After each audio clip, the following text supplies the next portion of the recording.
વલસાડના ખેડૂતોને ક્યારે મળશે વળતર? જુઓ સમગ્ર અહેવાલ.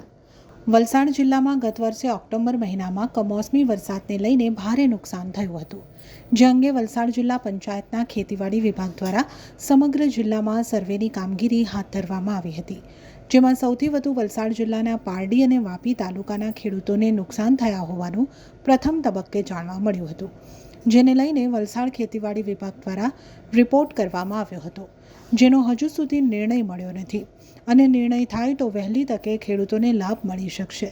આ સાથે ખાસ કરીને 6,000 હેક્ટરમાં જે નુકસાન થયું છે, જેમાં અંદાજિત 13,000 જેટલા ખેડૂતોને નુકસાનીનો રિપોર્ટ વલસાડ ખેતીવાડી વિભાગ દ્વારા સરકારશ્રીમાં મોકલવામાં આવ્યો છે, જેમાં અંદાજે રૂપિયા 10 થી 12 કરોડનું નુકસાન થયું હોવાનું જાણવા મળ્યું હતું, જેમાં સરકાર તરફથી જે રિપોર્ટ થશે એનો ખેડૂતોને લાભ મળી શકશે. વલસાડ જિલ્લામાં ખાસ કરીને ડાંગર મુખ્ય પાક ગણાય છે, જેને લઈને ડાંગરમાં ભારે નુકસાન થયા હોવાનું જાણવા મળ્યું હતું.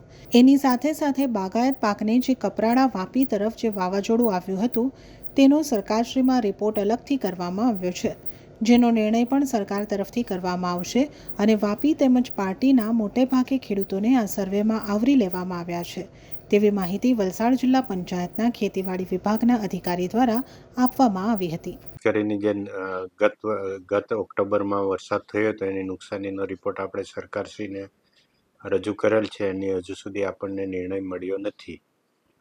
એ નિર્ણય થયેથી આપણે ખેડૂતોને લાભ આપી શકીશું. ખાસ કરીને જે 6,000 હેક્ટરમાં જે નુકસાન થયું છે એમાં અંદાજિત 13,000 જેટલા ખેડૂતોને આપણે એનું નુકસાનીનો રિપોર્ટ મોકલેલો છે.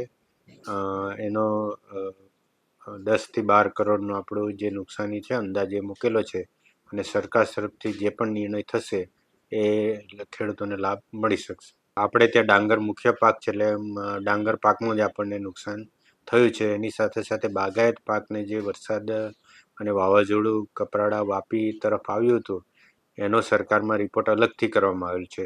એનો નિર્ણય પણ સરકારશ્રી તરફથી થશે.